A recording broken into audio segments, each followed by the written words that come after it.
샬롬 3월 7일 월요일입니다. 새롭게 시작하는 한 주간 하나님의 도우심과 선하심이 여러분의 삶 가운데 함께 하시길 소망합니다. 이 시간 복음서의 말씀을 읽고 묵상하며 하나님 앞에서 침묵으로 기도드리겠습니다. 마태복음 5장 1절에서 12절. 예수께서 무리를 보시고 산에 올라가 앉으시니 제자들이 나아온지라. 입을 열어 가르쳐 이르시되 심령이 가난한 자는 복이 있나니 천국이 그들의 것이며 애통하는 자는 복이 있나니 그들이 위로를 받을 것이며 온유한 자는 복이 있나니 그들이 땅을 기업으로 받을 것이며 의에 줄이고 목마른 자는 복이 있나니 그들이 배부를 것이며 긍휼히 여기는 자는 복이 있나니 그들이 긍휼히 여김을 받을 것이며 마음이 청결한 자는 복이 있나니 그들이 하나님을 볼 것이며 화평하게 하는 자는 복이 있나니 그들이 하나님의 아들이라 일컬음을 받을 것이며 의를 위하여 박해를 받은 자는 복이 있나니 천국이 그들의 것임이라. 나로 말미암아 너희를 욕하고 박해하고 거짓으로 너희를 거슬러 모든 악한 말을 할 때에는 너희에게 복이 있나니 기뻐하고 즐거워하라. 하늘에서 너희의 상이 큼이라. 너희 전에 있던 선지자들도 이같이 박해하였느니라.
오늘 하나님이 우리에게 주신 말씀은 창세기 4장 1절에서 10절입니다.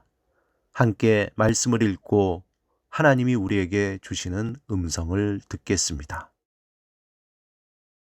아담이 그의 아내 하와와 동침하매 하와가 임신하여 가인을 낳고 이르되 내가 여호와로 말미암아 등남하였다 하니라. 그가 또 가인의 아우 아벨을 낳았는데 아벨은 양치는 자였고 가인은 농사하는 자였더라. 세월이 지난 후에 가인은 땅의 소산으로 제물을 삼아 여호와께 드렸고 아벨은 자기도 양의 첫 새끼와 그 기름으로 드렸더니 여호와께서 아벨과 그의 제물은 받으셨으나 가인과 그의 제물은 받지 아니하신지라. 가인이 몹시 분하여 안색이 변하니 여호와께서 가인에게 이르시되 내가 분하여 함은 어찌 됨며 안색이 변함은 어찌 됨이냐. 내가 선을 행하면 어찌 낯을 들지 못하겠느냐. 선을 행하지 아니하면 죄가 문에 엎드려 있느니라. 죄가 너를 원하나 너는 죄를 다스릴지니라. 가인이 그의 아우 아벨에게 말하고 그들이 들에 있을 때에 가인이 그의 아우 아벨을 쳐 죽이니라. 여호와께서 가인에게 이르시되 내 아우 아벨이 어디 있느냐. 그가 이르되 내가 알지 못하나이다. 내가 내 아우를 지키는 자니이까.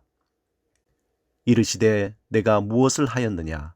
내 아우의 핏소리가 땅에서부터 내게 호소하느니라. 성경에서 인간의 이중적인 모습이 아담과 하와가 하나님을 떠나 죄를 범하였을 때 시작되었다고 말씀하고 있습니다. 하나님의 뜻대로 선하게 창조된 인간은 하나님을 버리고 자신이 하나님이 되겠다는 교만으로 결국 자신이 하나님이 되기는커녕 자신이 누구인지 명확하게 알 수 없는 선과 악을 오가는 정체불명의 존재가 되어버렸습니다. 오늘 본문에서 이러한 한계 속에 이중적인 모습으로 살아가야만 하는 인간의 삶의 첫 번째 비극적인 모습을 보여주고 있습니다. 4장 1절에서 가인의 출생으로 자신들은 하나님에게 버림을 받았지만 아담과 하와가 이 아이는 하나님의 보호하심이 함께 하시길 간절히 소망했을 것입니다. 그러한 커다란 기대 속에서 내가 여호와께로 말미암아 득남하였다라고 표현했습니다. 그 후에 아담과 하와는 두 번째 아이를 출산하게 됩니다. 그 아이의 이름이 매우 의미심장한데요.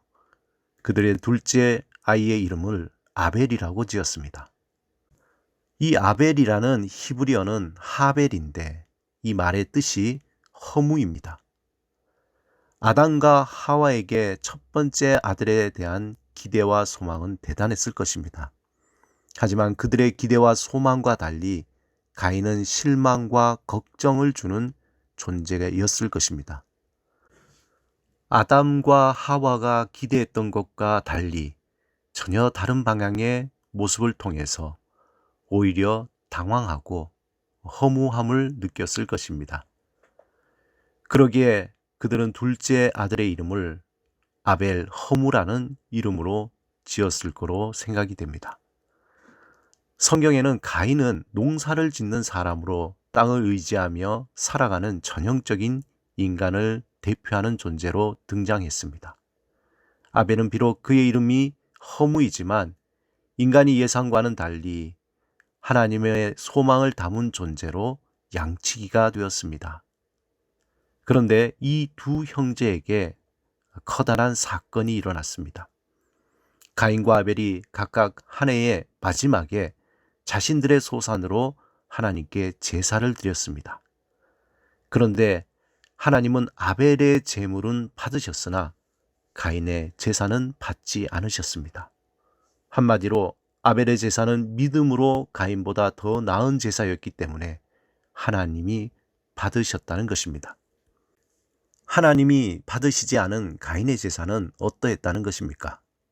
믿음이 아닌 자신의 공로와 의가 들어 있었다는 것입니다. 이로 인해서 가인은 분노하게 되었고 결국 가인의 그 분노는 밖으로 표출되고 말았습니다. 숨겨진 분노, 풀리지 않는 분노는 어떤 모양으로든 표현하게 되어 있습니다. 그것이 하나님을 떠난 인간의 한 모습입니다. 자신의 존재가 드러나기 위해서 다른 존재를 제거해야만 하는 본능적인 욕구가 가인의 마음을 들끓게 했고 결국 끔찍한 일을 벌이고 말았습니다.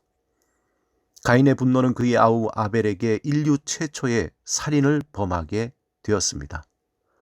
아우를 죽인 가인에게 하나님은 묻습니다.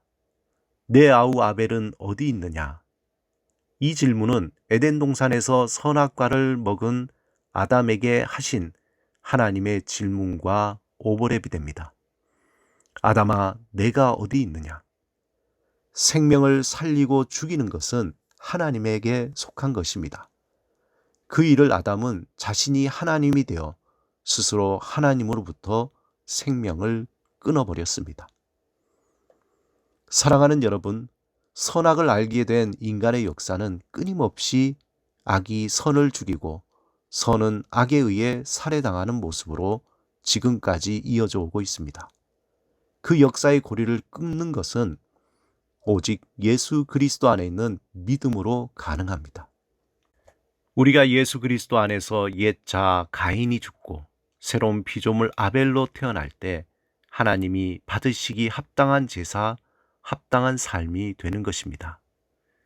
이 땅을 사는 우리에게 끊임없이 하나님은 물으십니다. 내 아우 아벨은 어디 있느냐? 이 질문은 너는 지금 어떤 삶을 살고 있느냐? 가인의 삶이냐? 아니면 아벨의 삶이냐? 우리의 삶이 진정으로 아벨을 살리는 삶인가? 아벨을 죽이는 삶인가? 스스로 살펴보아야 합니다. 가인의 세상은 끊임없이 아벨을 죽이고자 우리를 엄습합니다. 물질을 통해서, 명예를 통해서, 쾌락을 통해서 가인은 집요하게 다가와 우리를 괴롭힙니다. 하나님의 창조 질서를 회복하는 삶은 예수 그리스도 안에서 가인의 삶을 떠나 아벨의 삶을 살아가는 것입니다.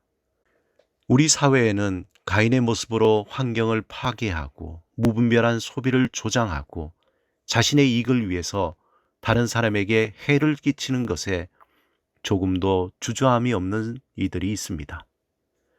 하나님의 자녀로 살아가는 우리는 그러한 악을 대적하고 하나님을 의지하고 믿음으로 살아가는 아벨로서 살아가야 합니다.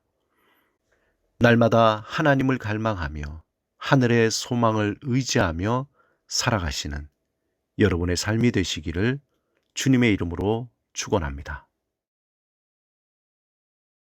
이 시간 함께 기도하겠습니다. 하나님, 우리 안에 가인의 모습을 제하시고 아벨의 삶으로 살게 하소서. 하나님의 창조 질서를 따라 다른 이를 나보다 낫게 여기며 사랑하고 섬기며 살게 하소서. 예수 그리스도 이름으로 기도드립니다. 아멘.